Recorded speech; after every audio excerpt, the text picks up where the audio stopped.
this year, Omaha has proven to be an ideal host site for this event. Welcome inside the CenturyLink Center. I'm Bob Costas. As you can tell, it's an enthusiastic capacity crowd getting ready for night 5 in Omaha. This is the first half of an Olympic trials doubleheader on NBC. Following the action here, we'll have night 1 of women's competition at the U.S. Gymnastics Trials in San Jose. All-around world champion Jordan Weber, the 16-year-old from DeWitt, Michigan, is the new headliner there. But our night begins in Omaha. 3 finals are ahead, including the sprinters vying for berths in the men's 100-meter freestyle. Ryan Lochte is also back in action in the 200-meter backstroke. And you'll see Allison Schmidt, Missy Franklin, and Natalie Coughlin in the women's 100-meter freestyle semifinals. Up first, it's the final of the men's 200-meter breaststroke. With the call, here as ever, are Dan Hicks and Rowdy Gaines. Thanks, Bob. This crowd of 13,000 absolutely ready for tonight, and a swimmer who already has made his 3rd Olympic team is out to make his comeback at the age of 30 even more successful, and that is Brendan Hansen, who won the 100 breaststroke earlier in these trials and now takes aim in the 200. The reason he has come back is because he says his first couple of Olympics didn't go quite the way he had planned, and part of the reason why is he finished 4th in the trials in this event 4 years ago. It was one of the biggest shockers of the trials. So Brendan Hansen trying to get to London in both the 100 and the 200. We set the lanes in the final for you. B.J. Johnson in lane 1, former Stanford swimmer. Lane 2 is Elliot Kiefer, part of the Swim Mac Carolina Club, who swims for Dave Marsh. They have a large contingent of swimmers here. And there is Hansen in lane 3, who says, I want this race. I watched this race in Beijing. I don't want to watch it in London. Clark Burkle is the #1 qualifier next to Hansen in lane 4. And then you've got Eric Shanto in lane 5, who finished behind Hansen in the 100. He could win this 200 very easily. Scott Weltz is in lane 6 next to him. 4th in the 100 distance. Lane 7, Trevor Hoyt swims at Cal, and then in lane 8 is Matt Elliott, 19-year-old from Peoria, Illinois. And Rowdy, we mentioned Shanto. You also think he's got a very good shot at coming out on top of Hansen this time around in the 200. I really do believe he can win this race, but he's got to be careful. There are a lot of swimmers that could sneak in there. Less than 1.5 seconds separates the top 7 swimmers. Hansen's so confident, says my 200 feels better than the 100.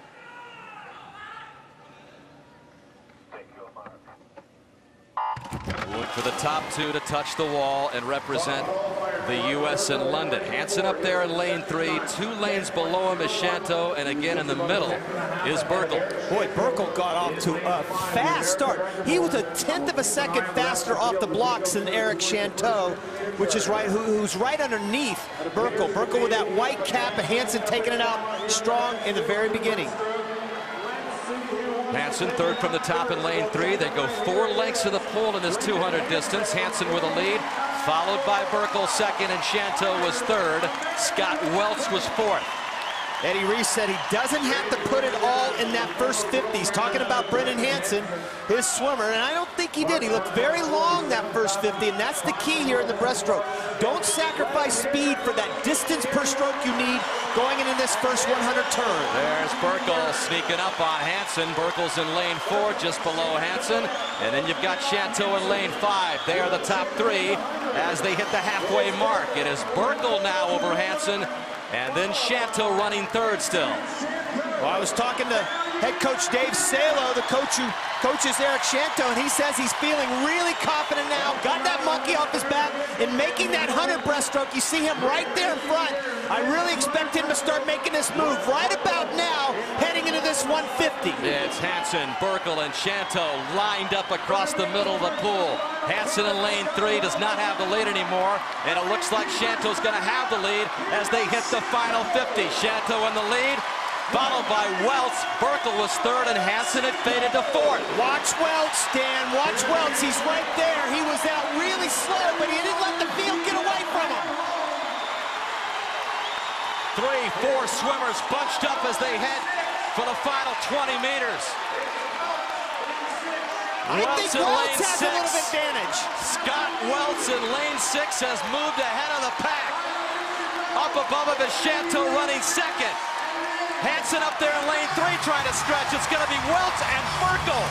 1-2. Hansen and Shanto shut out.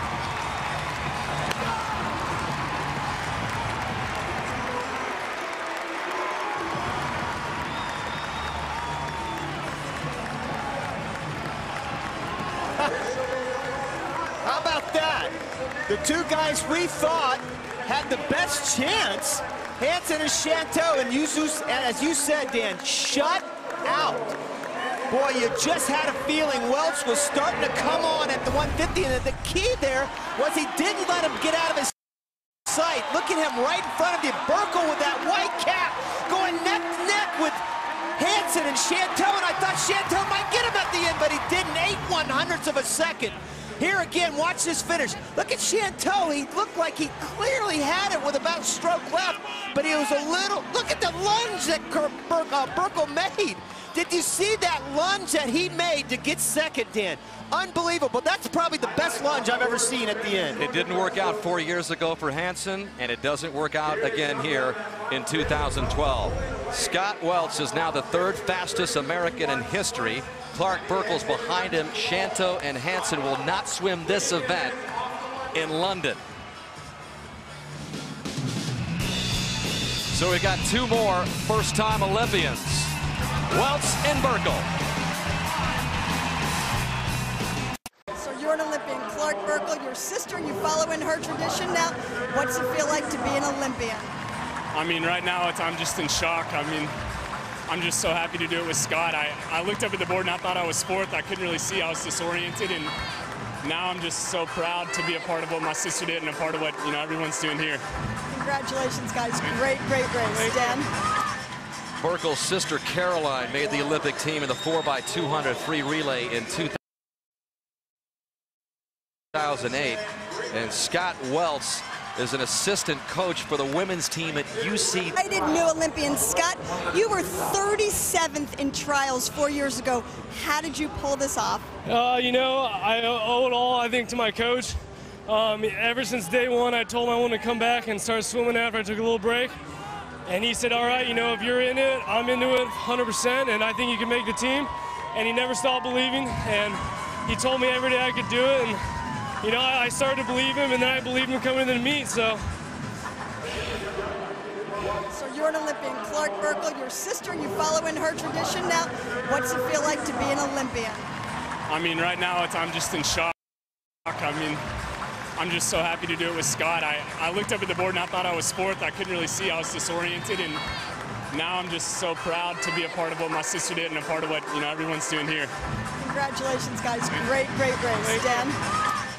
Burkle's sister Caroline made the Olympic team in the 4x200 free relay in 2008, and Scott Weltz is an assistant coach for the women's team at UC Davis, where he swam. Well, he's now an Olympian as we get set for the